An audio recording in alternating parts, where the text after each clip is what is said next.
Hello everybody, this is race 2 of the 2026 OVKA karting season. This is the final actually. I had a portion of the pre-final taped, but I must have hit a bump or something and shut my camera off about 2 laps in, so really there was nothing much in that video. So we're going to go straight to the final. I did halfway decent in qualifying, so for the pre-final I started in position 2.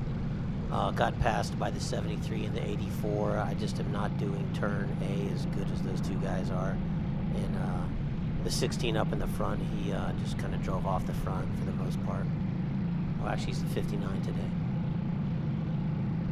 But we're coming down. There's going to be an incident right off the bat, and I'll have it in regular speed and then slow speed. So we come around here. I'm on the outside. We didn't get as good a run as I thought, but I'm going to zoom around the outside like I normally do. If you saw right there, the 64 is coming up on the inside, which he should be. The 84, I do not know why, but he cut way in and banged into the 64, who kind of came across the front of me. I don't know if that was a result of getting jostled up coming around there or what. But that was my race, ladies and gentlemen. First corner. Someone trying to win it. I probably, I jerked. If you watch it, when you go back, if you watch the slow-mo, I did kind of jerk a little to the right when the 64 started coming all the way across.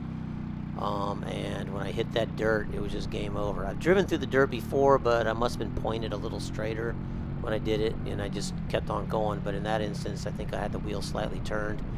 And if you watch, there's actually video out there from another guy from a distance, and my cart kind of jumps up in the air, and when it jumps up, I'm sure my wheels spun, and then I just spun out. So it's another race, just like the first race, where I spend the whole entire race trying to catch up to the back of the pack. And unfortunately, which I really am not a big fan of, and hopefully it's changed by the next race, we do more than 10 laps in the final race.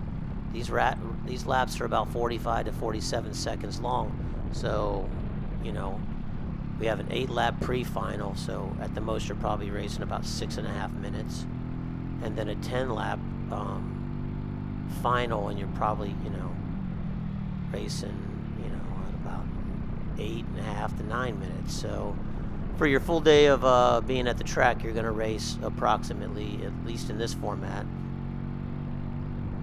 what was that, about 8 plus 6, or 9 plus, we'll go 9 plus 6, 15 minutes of actual racing. We practice twice for 5 minutes each time, and then there's a qualifying. So, we're still driving around on the track, but, with this 10-lap race, I basically don't really have hardly any time to try to catch back up to anybody.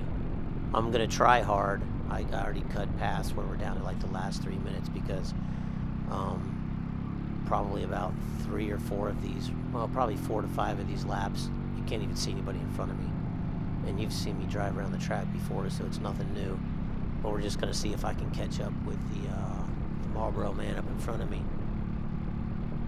He ended up, he was doing pretty decent. He was up in the pack, but he spun out a little bit, but he was able to get going a lot faster than I did. As you can see, when I went around, I had to restart my motor.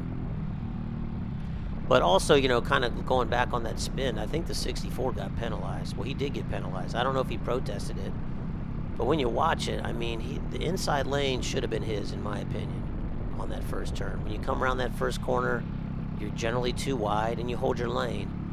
The 84 came onto the inside, and basically, the 64 was coming hard like he should have been on the inside. And then next thing you know is the 84 goes from the outside, which is the lane that I was in, all the way across to the inside and clipped him. And that got the ball rolling on everything. I don't know if the 64 actually, to me, it just looked like he was trying to get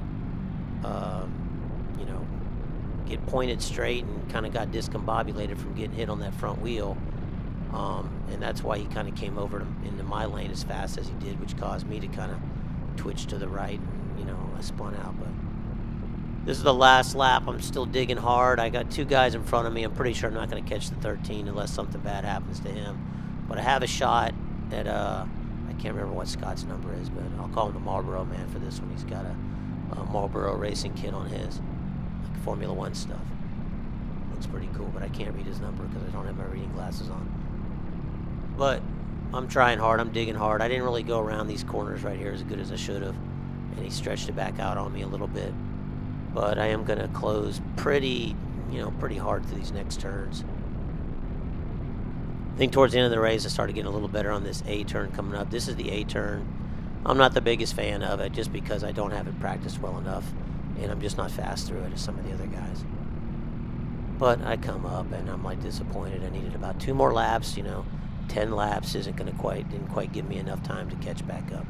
So that's it, ladies and gentlemen. I'm starting out in a heavy deficit at the beginning of the season. There's 2 races where I finished like 8th or 9th in both of them, which is not good. Where the 2 or 3 guys that I've been slugging it out with, they're finishing 1st, 2nd, or 3rd. So they're putting a big cushion on me right now. So I'm going to have to perform well in all of the remaining races because these are going to hopefully be my 2 worst races. Anyways, that's it, ladies and gentlemen. Tell me what you think about that little crash action, and we'll see you at the next one.